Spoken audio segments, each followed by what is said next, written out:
Alright, so very quickly I'm going to answer this question. Someone asked it. So it's a grade 9 question on graphs. The lines y is equal to 3 over 4x minus 1 and 4x plus 3y is equal to 6 are parallel or perpendicular to one another. Choose the correct word. In other words, I need to choose whether the lines are parallel or perpendicular. So the first thing I need to do is I need to look at these two functions. I need to look at these two functions in their standard form. So the first function is y is equal to 3 over 4x minus 1. The other one is 4x plus 3y is equal to 6. So this one is not in its standard form. So we're going to manipulate it. In other words, take the 4x to the other side. So it becomes negative 4x plus 6. Then we divide both sides by the positive 3. So 3y, divide this by 3, but every term on the left hand side we divide it then by 3. Very important. Then you get y is equal to negative 4 over 3x plus 6 over 3. Now we can see the two equations. We have y is equal to 3 over 4x minus 1 and y is equal to negative 4 over 3x plus 6. Now for parallel lines, gradients are equal. All right. In other words, the gradient of line 1 would be equal to gradient of line 2. Now, what do we need to check in order to see if lines are to check the gradient? In a standard form of a straight line, the m, the coefficient of x, will represent the gradient. And it's only when the equation is in its standard form that you can identify the gradient. If it's not in its standard form, you need to make the equation of the function to be in its standard form. Then you can identify the gradient. So y is equal to m. When it's in standard form, the m represents the gradient in its true form. So that is why I went through the trouble of taking 4x plus 3y, writing it into this form so that I can be able to see the gradient of the two lines. So the gradient of this line is equal to 3 over 4, whereas the gradient of line 2 is equal to negative 4 over 3. My question is, are these gradients equal? No. So therefore, these two lines are not parallel. Let's go to perpendicular lines. For perpendicular lines, the product of the gradients equals minus 1. So in other words, the gradient of line 1 times the gradient of line 2 should give me negative 1. Now let's look at gradient of line 1 and let's just check something. The gradient of line 1 is 3 over 4. If we multiply 3 over 4 and negative 4 over 3, we want to check something. Do these two, the product of them, give me negative 1? And we can clearly see that this 3 and this 3, since they are common factors, will cancel each other. Multiplication, division of the same number equals 1. Then 4 and positive 4 also will cancel each other. Division of same numbers. Then positive 1 times negative 1 gives me negative 1, whereas positive 1 times 1 gives me 1. So therefore the answer is negative 1. So the product of these gradients, if I check, do they give me negative 1? They absolutely do. Therefore, it means that we are talking about y is equal to 3 over 4x minus 1 is perpendicular to y is equal to negative 4 over 3x plus 6. Hopefully that makes sense. And that's why we would choose, okay, for 1 mark, we would choose perpendicular. Are you with me? Now let's move on to the next question very swiftly.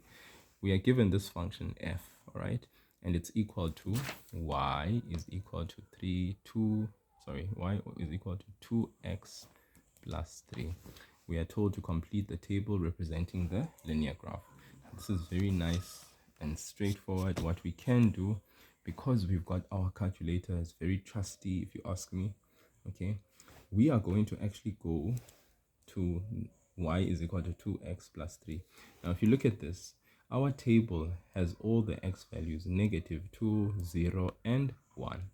So what we're required to do here is just simply go and substitute in the place of x first and foremost, -2, right? So that we can get 7.2.1, which is basically our corresponding y value if x is -2. So we write down the equation, then we substitute in the place of 2 substitute in the place of x -2 plus 3. What's 2 times -2 brackets means multiply. So we get positive times a positive is negative, positive times a negative is negative, 2 times 2 is -4, plus 3, then -4 plus 3 gives me -1. So y is equal to -1. That's my y value. So I would go to this table and place -1, okay, because that's the corresponding y value when x is -2. Then we go and substitute in the same equation, this time round, the value of 0 in the place of x. And we use brackets, people, when we substitute, very importantly. So 2 times 0 is 0 plus 3, which gives me 0 plus 3 is 3.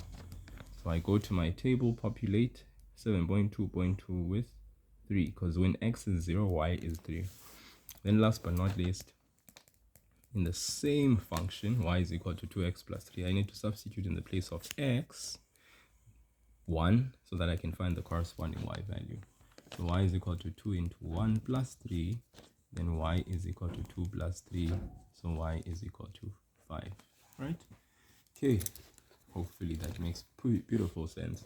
Then I move on to 7.3. I'm asked to draw y is equal to half x plus 2 on the set of axes. Clearly indicate the coordinates of the x and the y intercept. So I'm going to write the function. This is 7.3. Very nice question. Y is equal to half x plus 2.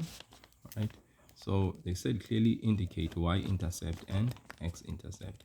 So the y-intercept is simply when I let my x be equal to 0. So I go to my function, I substitute in the place of x 0 plus 2. Half times 0 gives me 0 plus 2.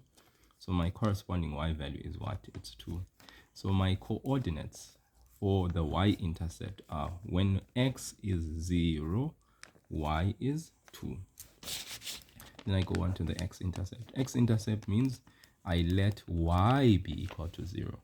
So I go to my function, 0 is equal to half x plus 2. This 0 is in the place of y. There was the function. In the place of y, I substitute 0. Then I follow it with equal half x plus 2. 0 is equal to half x plus 2. Then I solve for x. I transpose the 2, becomes -2 on the other side. The whole point now is to isolate my variable x. -2 is equal to half x. What do? I divide both sides by half, which means these two cancel. I'm left with x is equal to -2 divided by half is the same thing as -2 times the second fraction. When divide changes to multiply, the second fraction becomes inverted, so it's 2 over 1. Okay, so x is equal to, what's negative times a positive? Negative. What's 2 times 2? We get a -4. Therefore, x is equal to -4. All right. Then what are my coordinates for the x-intercept? When y is 0, x is -4. So simply put, people, you would go to your Cartesian plane, right? And the whole point of there in the Cartesian plane, you have your y-axis, you have your x-axis. Now on your y-intercept, you want to identify the value of y is equal to 2. Right, so that would be like 1, 2, 3. So y is equal to 2 is here. This is your y-intercept, where the graph cuts y-axis. Where the y-intercept simply means where the graph, your function, okay, your graph cuts the y-axis. So that's where it cuts the y-axis. That would be your y-intercept. 0 and 2 would be here. Then -4 and 0 is on your x-axis, where the graph cuts your x-axis. So -4, that would be -1, -2, -3, -4. 1, 2, 3, 4, -1, -2, -3. Kind of like try to balance out. If I end at 3, I end at -3. If I end at -4, I end at +4. Kind of like balancing out. But this is the x-intercept. This is where it would be. Then I'd take my ruler. I would connect those dots and make sure that this is visibly -4 and this is visibly 2. All right, then I write the equation of the line. Y is equal to half of x plus 2. If I look at the shape of the graph, it really shows that my gradient is positive. It is an increasing function. From left to right, my graph increases. As x increases, as my x values increases, also y tends to do what? Increase. So this is really truly a representation of my positive gradient straight line. And I can see that, I can confirm that because my gradient is positive and the shape simply agrees. Okay. Very last question, 1.4. Determine A if the point -4a lie on the graph 7.3. So I have this function y is equal to half x plus 2. So they are saying determine A if the point -4 and a lie on the graph in 7.3. Something to note, if the point -4 and a lie on the graph in 7.3, it means I can take this point and substitute it in the respective x and y. So -4 stands for x because this point lies on the graph. If it did not lie on the graph, I couldn't take this point and substitute it in the function. But because the point lies on the graph, then I can take it and substitute it in the function. So this is what we mean. -4 is going to be my x and y will be a. -4, so -4 and a. -4 is my x, the a is my y. So in the place of y, I'm going to substitute a. So this a got replaced by, this y get replaced by a. In the place of x, I'm going to substitute -4. Then let's go. A is equal to, what's a half times -4? Positive times a negative is negative. Half times 4 is -2. Okay, you can even check that in your calculator. So a is equal to -2 plus 2 is 0. Okay, so therefore a is equal to 0. Right. Now someone else who's vigilant and has been watching what they've been doing would have actually been able to see that a, all right, because the x is -4. Remember, you had one of your x, you had your x-intercept being -4. So one would have probably also been able to see by inspection that the value of a is actually 0, because when x is -4, remember for my x-intercept, when x was -4, it was because y was 0. So someone else would have, instead of doing the calculation, actually just gone ahead and said a is equal to 0, and they would have basically taken it from the fact that they had calculated what the x-intercept is. But if you really want to make sure that you do not miss anything, just go ahead and substitute it.